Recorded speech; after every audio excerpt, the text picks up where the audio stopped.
Okay, magandang umaga, Sarangani. Yan.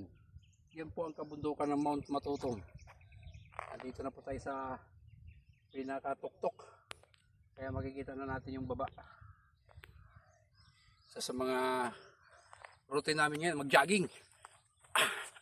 Katapos lang namin mag-jogging mga guys. Kaya pahinga lang kami.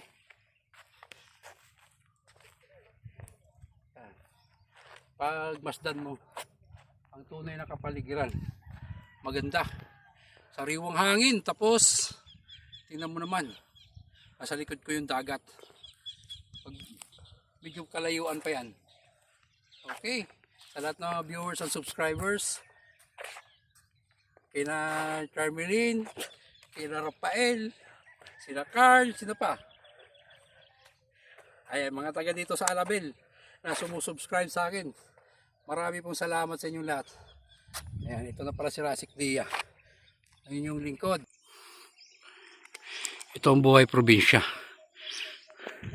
Masagana sila dito sa lupain. Ayan, dito makita talaga ang walang harang, kabundukan.